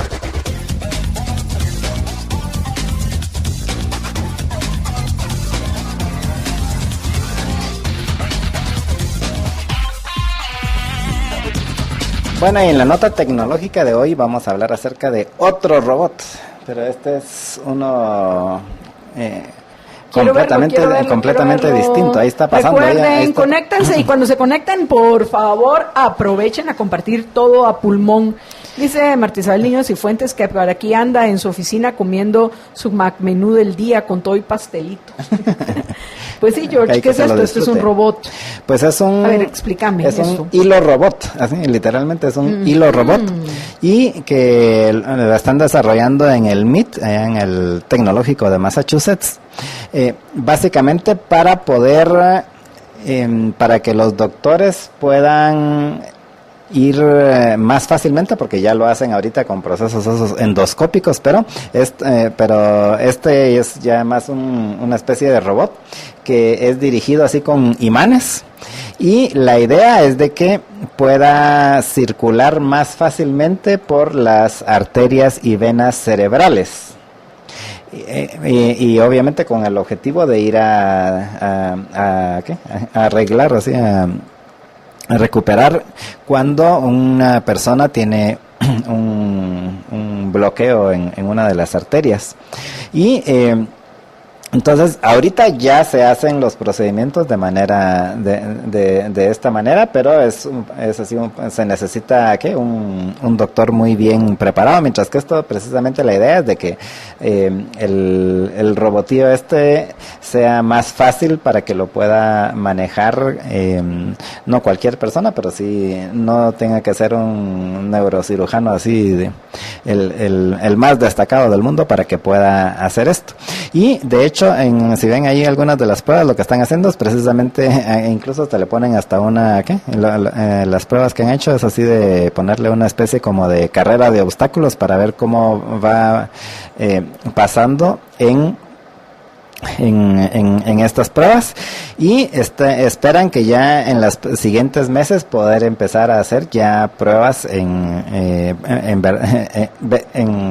pruebas en seres humanos. Ahorita, si ven ustedes, pues lo están haciendo en modelos así de plástico, en donde están haciendo representando cómo son las arterias y venas dentro del cerebro humano, y la idea es que más adelante poderle incluir más cosas a este mismo robotío para que pueda hacer otras cosas adicionales, no solamente el ir a tratar a los pacientes que tengan algún bloqueo en el cerebro, pero precisamente la idea es de que sea, porque es más fácil de utilizarlo, va a ser más fácil de utilizarlo en algún momento, que sea más fácil de poder tratar a un paciente más rápidamente, porque está comprobado que si se le logra quitar el coágulo en los primeros, creo que son 90 minutos, hay muchas más posibilidades de que se recupere de los problemas que haya podido ocasionar el coágulo, ¿no? Entonces, esta es el robot el hilo robot sería más bien de el MIT, y esta es la nota tecnológica que llega a ustedes gracias al patrocinio de Tigo Business Forum, que les recuerdo que es ya el próximo martes. Tigo Business Forum 2019, Connected World Smart Business, patrocinado por Huawei, presentó. Y bueno, amigos, mientras nos comunican a Walter Menchú del CIEM para que hablemos del índice de denuncias que presentaron ayer, y sobre todo le preguntemos al licenciado Menchú ¿por qué aumentaron los homicidios en 6 departamentos, incluidos Guatemala? Quiero compartir con ustedes algunos de los mensajes que nos han dejado los oyentes. En el caso de YouTube, estaba en deuda con Alejandro Pérez, que dice: tenemos estabilidad macro gracias al MUSO. Si se sigue permitiendo al Congreso hacer préstamos estúpidos, eso puede cambiar. Totalmente de acuerdo. Gracias a Mari Carmen de Montenegro, que nos cuenta además de eso que ya compartió todo a pulmón. Carol Piedra Santa también ya nos dejó un mensaje.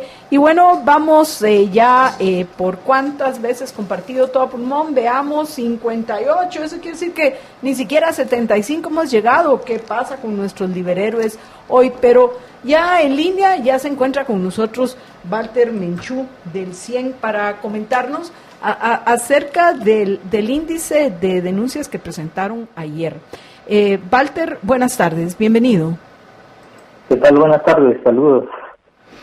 Bueno, comencemos porque, por lo general, ¿qué es lo que se evalúa en este índice de denuncias? Y obviamente son denuncias de delitos y cuáles son estos delitos y qué otros puntos importantes antes de que te hagamos algunas preguntas que tenemos en lo que respecta a los resultados, pues que nos puedes compartir. Bueno, nosotros desde hace algunos años elaboramos este índice de denuncias para, como un termómetro, medir la situación de la seguridad en Guatemala. Lo que detalla este índice son 9 delitos distintos que nosotros agrupamos en base a denuncias que se hacen principalmente en la Policía Nacional Civil. Hay muchas más otros delitos, pero la calidad de la recopilación de la información es muy baja, entonces hay unas variaciones muy grandes que es bien difícil explicar. Entonces lo que encontramos fue estos 9 que los agrupamos en 2 tipos de delitos. Uno es delitos contra la propiedad y otro delitos contra las personas. Entonces, dentro de cada uno de estos, quizá el delito contra las personas, el más fuerte, digamos, son los homicidios, y dentro de los delitos contra la propiedad, a lo que más le ponemos atención son las extorsiones, que es un fenómeno que ha afectado a la población con mucha más intensidad en los últimos años.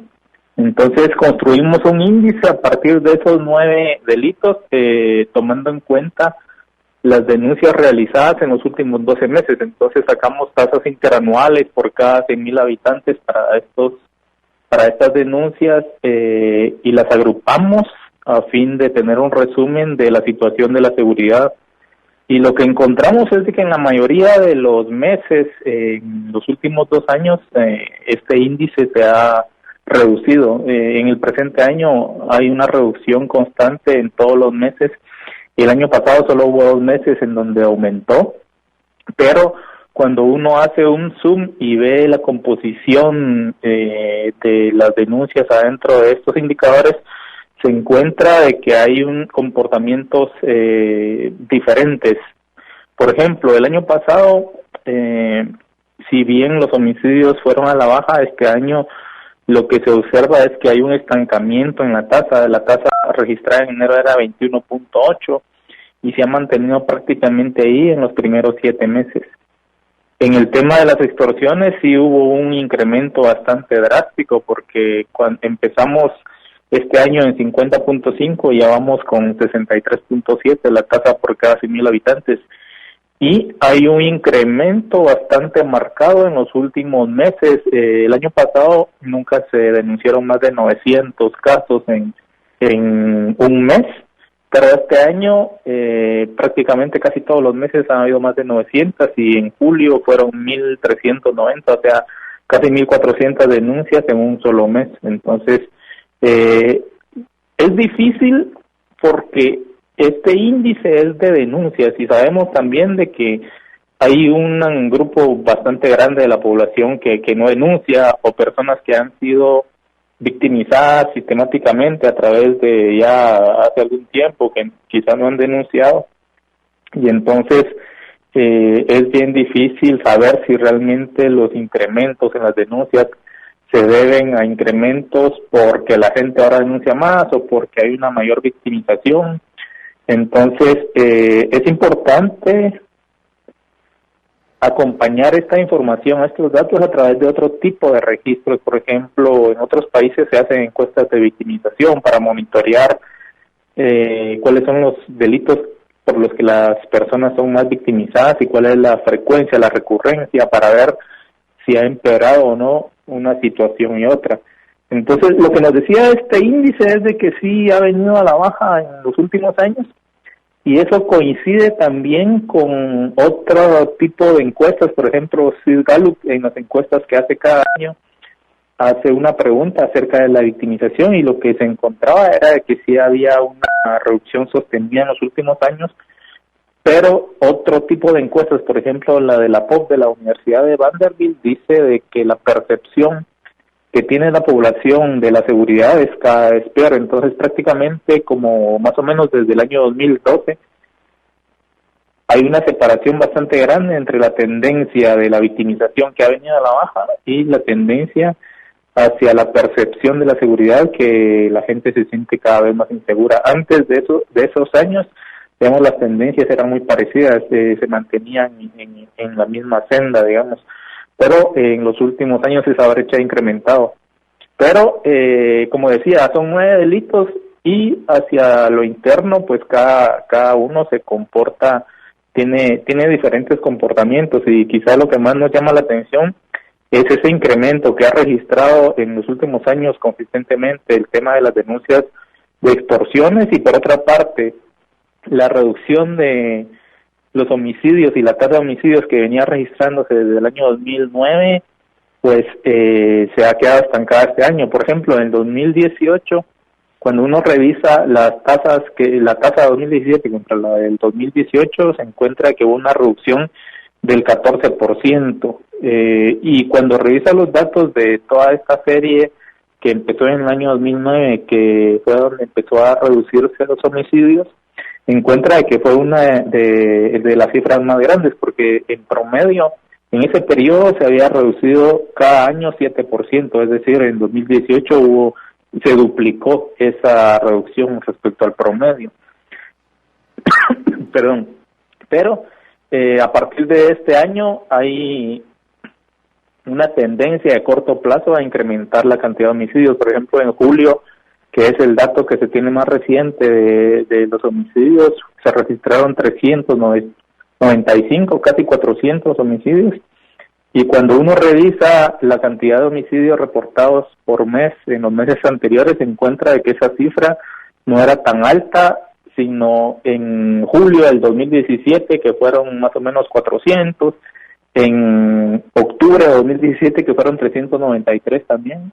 Entonces, estamos ante un incremento real de la violencia homicida, al menos en el corto plazo.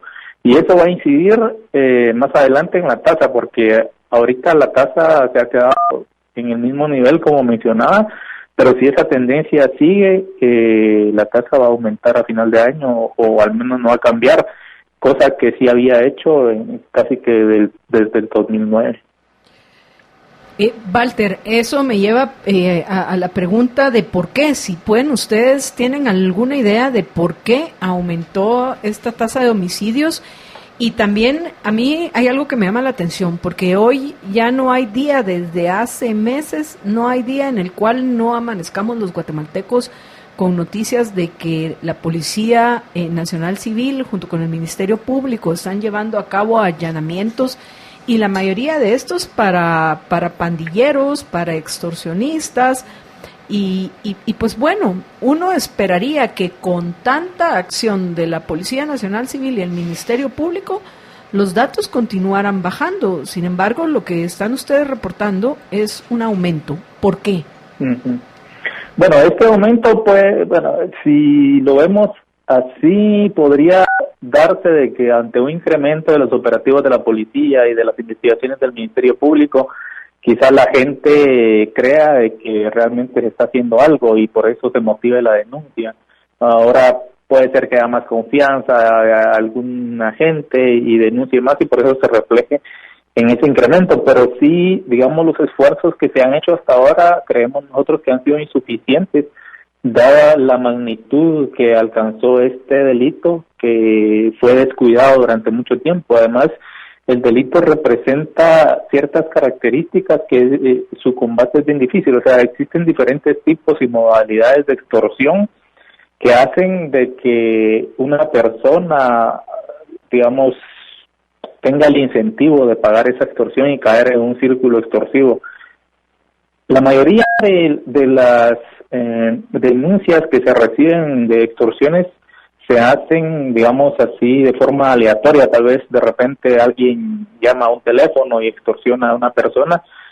Digamos, en cuanto a número, esas son las denuncias más recurrentes, pero en cuanto a lo que se logra recaudar, digamos, los extorsionistas, está en los negocios, ¿verdad? Porque ahí sí lo que buscan son pagos recurrentes, y además las personas afectadas no tienen cómo defenderse. O sea, si extorsiona una tortillería, una tienda, no es que la persona pueda esconderse y ya no pagar esa extorsión, a menos de que la policía y el Ministerio Público desarticulen a esa estructura que está afectando el sector donde está ubicado ese comercio, pues se lo pueden quitar de encima. Si no, no hay forma. No es lo mismo como cuando una persona en la casa recibe una llamada y lo amenazan, registro el número y a la siguiente llamada ya no contesto. Pero en los otros casos, pues llegan a dejar teléfonos o notas, y en muchos casos en donde la gente no cumple, pues hay represalias, y eso ya implica delitos mayores, incluso como el homicidio, ¿verdad? Entonces hay un esfuerzo que se está haciendo, y no es solo en este año ni el año pasado, sino tal vez llevará unos 3-4 años, en donde se han hecho esfuerzos conjuntos entre la policía y el Ministerio Público para cambiar la persecución penal hacia esos grupos, investigar más, tal vez se toma un mayor tiempo la investigación, pero se identifica claramente la estructura, y por eso es de que vemos que después se hacen operativos en donde se captura un número elevado de personas, pero digamos, esas estructuras pues de alguna forma siguen operando en la calle. O sea, puede ser que desarticularon 5 o 10 estructuras, pero hay un montón más. Y otra cosa también es de que capturarlos no implica de que no sigan extorsionando, porque muchas veces se les lleva a la cárcel y desde ahí siguen delinquiendo. Entonces es un delito que hay que priorizar, y digamos que dentro de lo que uno tiene que reclamar hacia la autoridad es de que se le ponga atención a este delito, que es el que más afecta a la población, y al delito de homicidio, porque una vida que se pierde pues es irrecuperable. Al final el tema de la extorsión también pasa por un tema de reconfiguración de la criminalidad, que vio en este delito un retorno alto, como decía, en relación a lo que se le puede cobrar a los negocios versus un riesgo bastante bajo, porque cuando surge este delito hace 10, 12 años, pues realmente estaba totalmente desatendido y había un incentivo alto de los grupos criminales de meterse a este delito porque no habían represalias, no había ningún costo. Entonces, al final se fue mudando hacia ahí el tema criminal. Walter, un par de preguntas. En el caso del índice de denuncias de delitos, ustedes lo hacen básicamente en la gráfica, lo que van poniendo es cómo se comporta con relación al mes anterior, entiendo. Así es, ajá. ¿Hay alguna forma de hacer una especie como de tendencia, como por ejemplo se hace con el caso de los homicidios, donde hay o sea, tenés lo de todos los meses, pero aparte tenés así la tendencia de la tasa de homicidios? Pregunto, aunque sea solo así para una más fácil comprensión de qué es lo que está pasando, ¿no? Bueno, lo que pasa es que el índice en sí no tiene como ningún significado, porque el índice, todos los índices, por ejemplo, el índice como el índice de precios del consumidor, por ejemplo, que toma una canasta y unos precios bases y se va midiendo conforme a eso, conforme pasa el tiempo, digamos, al final el cálculo que da es un número, digamos, 528, por decir algo, y sobre ese 528, si en el siguiente mes se registra 530, entonces se saca la diferencia entre eso y se ve cuál es el cambio entre un punto y otro. De la misma forma, acá nosotros usamos este índice año base 2012, con los datos de 2012, y hacia ahí pusimos fijo un número, digamos 100, y a partir de ahí realmente ha habido una tendencia hacia la reducción. Solo hubo un punto, creo que fue en el año 2000, a finales de 2013, inicio de 2014, si no estoy mal, en donde se ve un valle o incluso un incremento en ese índice. Pero prácticamente la tendencia, digamos, durante todo ese periodo ha sido hacia la reducción. Ahorita creo que está debajo de 40 si usamos ese índice que fue construido en el año 2012, pero igual, de cualquier forma, digamos, el año base se puede ir cambiando. Por ejemplo, ahorita que va a terminar este gobierno, podríamos actualizar el año base hacia ya no 2012, sino 2016, por decir algo, y calcular ya hacia ahí los cambios también.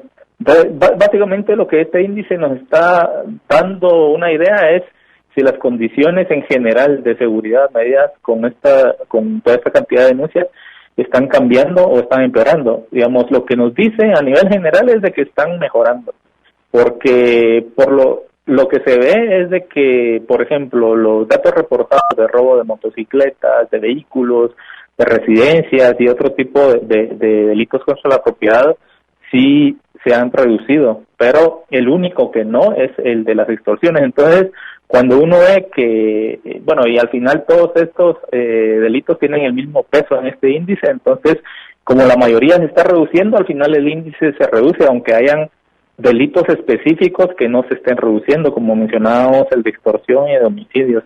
Incluso el tema de los homicidios, por ejemplo, si uno ve los datos entre enero y julio de este año, encuentra que hay 25 homicidios más respecto al mismo periodo del año pasado, que es un 1% menos, pero no se distribuye de igual forma a nivel geográfico. Hay departamentos como Petén, Chimaltenango, Izabal y Quetzaltenango, que son los que registran las reducciones más grandes en cuanto a homicidios, pero por otra parte, Guatemala, Escuintla, Zacapa y Chiquimola, que son los departamentos que más están reportando el incremento en los homicidios. Por ejemplo, el departamento de Guatemala hay 90 homicidios más en estos primeros 7 meses y de esos 90, 55 son específicamente de la ciudad de Guatemala. Y dentro de la ciudad de Guatemala, específicamente, de esos 55, o sea, casi que todos los está aportando la zona 1 y la zona 21, que en la zona 1 hubo 24 más respecto al año pasado, de ese periodo de 7 meses, los primeros 7 meses del mes, y en la zona 21 son 22 más. Por otra parte, hay otro grupo de zonas, por ejemplo, la zona 18, la zona 25, la zona 17 y la zona 5, que incrementaron entre 7 y 8 homicidios. Entonces, cuando uno ve cuál es la razón principal por la cual esta tasa se ha quedado estancada en los últimos meses, se encuentra de que principalmente ese incremento es debido a un incremento en la violencia homicida a nivel metropolitana, porque de los 8 municipios que más han aumentado en estos primeros 7 meses, 6 son del departamento de Guatemala y 2 de Escuintla. Entonces, hacia ahí hay que voltear la atención que está pasando, porque se está empeorando la situación en este lugar, porque también el hecho de que esté pasando en el área metropolitana, y es el área en donde quizá la gente tiene más acceso a información, incide también en esa percepción negativa que se tiene acerca de la situación de la seguridad en el país. Walter, otra pregunta, y gracias por toda esta explicación que nos diste. Dentro de la información que ustedes publican, también hay información, por ejemplo, de la cantidad de policías. ¿Hay alguna relación que en este caso sería inversa entre la cantidad de policías y cómo ha ido bajando este índice de denuncias? Sí, porque si vemos, por ejemplo, desde el año más o menos 2000 hasta 2008, la cantidad de policías se mantuvo incluso abajo de 20,000 agentes. Y si vemos de que la población incrementó en ese periodo, pues de una tasa de 17 bajamos a una tasa cerca de 14 policías por cada 10,000 habitantes, que es el indicador que se usa internacionalmente para medir qué tanta fuerza policial hay en un país. Y en aquel entonces, cuando se hacía un estudio, pues observábamos que había una brecha muy grande, por ejemplo, entre la situación de la seguridad en Guatemala y respecto a otros países de la región que tenían una situación similar, por ejemplo, El Salvador, México, Honduras, Colombia, que tenían tasas mucho más altas de policías. Y en todo este tiempo coincide de que sí ha venido aumentando la cantidad de policías, principalmente a partir del año 2012, y esa reducción que se ha dado sistemática en cuanto a los indicadores de criminalidad. Ahora, en 2019 tenemos aproximadamente 42,000 policías y una tasa que se acerca más a 24, o sea, de 14 a 24, pues es un salto bastante grande, aunque en otros países las tasas son mucho más altas, ¿verdad? Pero también hay que tomar en cuenta no solo el número de los agentes, sino también el equipamiento, la logística que ellos tienen, los lugares y las estrategias que están implementando, porque de nada sirve duplicar el número de policías si no se tiene esa facilidad para desplazarse cuando surgen emergencias, las comunicaciones que deben ser las adecuadas, incluso una misma inspectoría que debe ser fortalecida por el tema de que siempre hay malos elementos que los logra infiltrar el crimen organizado. Todo ese tipo de cosas hay que tomarlas en cuenta, más allá de que sí haya aumentado el número de policías, lo cual es positivo, pero también todas las características y el ambiente en donde desempeñan su trabajo. Ok, muchas gracias. Pero entonces, solo resumiendo, sí hay alguna relación inversa. Probablemente no se puede inferir causalidad. Una causalidad. Pero sí hay una correlación. Así es, sí, exactamente. Ok, muchas gracias. ¿Algo más que querrás agregar antes de que terminemos? Bueno, nosotros en la presentación que hicimos el día de ayer, bueno, siempre hacemos una presentación mensual de este índice para darle seguimiento cercano a qué está pasando y cuáles son las tendencias que existen, para no tener sorpresas tal vez a final de año, ¿verdad? Que no nos dimos cuenta a tiempo qué estaba pasando, y sobre todo explicamos un poco el tema de la necesidad del fortalecimiento institucional, el tema policial, el tema del Sistema Nacional de Inteligencia, de investigación criminal, temas que van enfocados también en que inciden en la seguridad ciudadana, incluso temas como la eficiencia de otras instituciones vinculadas con el sector de seguridad y justicia criminal, incluso como el INASIF, el Departamento de Investigaciones de la Policía que apoya al Ministerio Público, el mismo Ministerio Público, los casos que entran al OJ. Entonces, esto porque al final el tema de la seguridad ciudadana es un sistema que está involucradas varias instituciones, que si uno analiza la mejora en una sola institución, esa mejora puede incidir negativamente en la eficiencia de otras instituciones. Entonces hay que ver el sistema como un conjunto y apoyar a todas según las cargas de trabajo que se tengan, porque al final así se va a lograr unos mejores resultados en estos indicadores que hablábamos de la seguridad ciudadana, porque al final los indicadores estos son el resultado, pero detrás debe existir el fortalecimiento institucional hacia todos los entes involucrados en proveer ese servicio que presta el Estado. Walter, una última pregunta. Uh-huh. ¿Ustedes esta información la comparten con las instituciones públicas? Me refiero a la policía, al Ministerio Público, porque no me atrevo a decirlo, pero probablemente no necesariamente que ellos no tengan la información, pero la información agregada puede dar mucha información adicional que solo tener los datos, ¿verdad? Y no sé si ellos hacen este tipo de análisis que hacen ustedes. Entonces por eso es que hago la pregunta de si ustedes comparten esta información con las instituciones públicas de seguridad. Sí, normalmente nosotros nos reunimos con las autoridades las altas autoridades de estas instituciones, el Ministerio de Gobernación, el Ministerio Público, organismo judicial, y al final también se hace una reunión en conjunto en esta mesa de coordinación del sector justicia, en donde participa el INASIF, el OJ, el IDPP, perdón, el OJ, el MP y el Ministerio de Gobernación, y se trata de hacerles ver cómo ha ido evolucionando el sistema a través del tiempo, ¿verdad? Para que ya ellos tomen en consideración esa información al final en las políticas que van a implementar, ¿verdad? Porque al final no solo es fortalecer, por decir algo, al Ministerio Público, abriendo más fiscalías, si no se tiene un INASIF fortalecido, que es el que le da el análisis pericial, y si no tienen un apoyo directo de los investigadores de la policía en estos lugares en donde van a haber nuevas agencias, porque si no lo que va a hacer es congestionar únicamente el sistema. Entonces sí se comparten estos análisis y esta información con ellos, que al final mucha de esta información también viene de ellos, ¿verdad? Se solicita a ellos, nosotros la sistematizamos, la analizamos y como que ya masticada se la entregamos a ellos para que les sirva también en las políticas públicas que puedan implementar.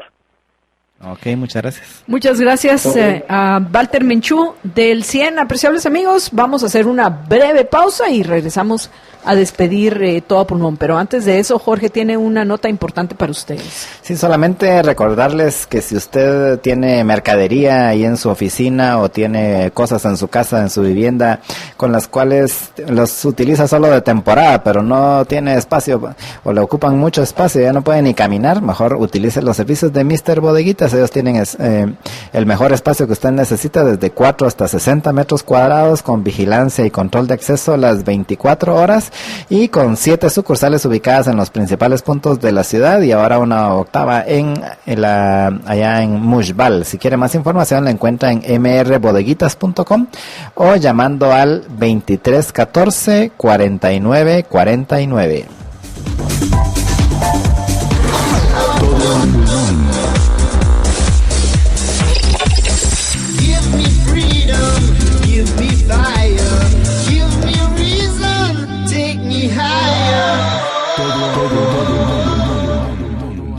Y bueno, apreciables amigos, antes de que terminemos, pues yo ya había emitido mi opinión en lo que respecta a la información que hoy nos compartió la fiscal general Consuelo Porras en lo que respecta a la FES y a la Fiscalía de la Corrupción. No sé, obviamente, si en los segundos que nos quedan antes de terminar, Jorge tiene algo que agregar.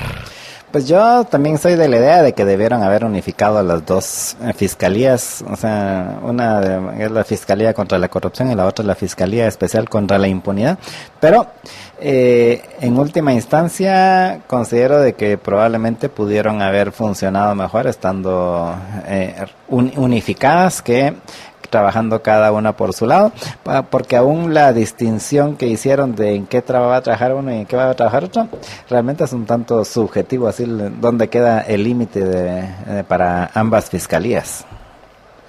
Bueno amigos, antes de despedirnos, ya saben, para aquellos que como nosotros no hemos comido, les tenemos que recomendar y queremos recomendarles el Mac Menú 3x3. Ya hemos hablado del economista hoy, ya hemos hablado del comelón, creo, y también del que se le antojan un par de tortas. ¿Tú, George? Yo soy antojadizo tirando a comelón. Bueno, apreciables amigos, recuerden que los Mac Menú 3x3 los encuentran en los restaurantes McDonald's de lunes a viernes. 3 precios, 3 sabores, 3 tamaños. Aprovechen esta oferta, amigos, que incluye papas fritas y una soda con refil gratis.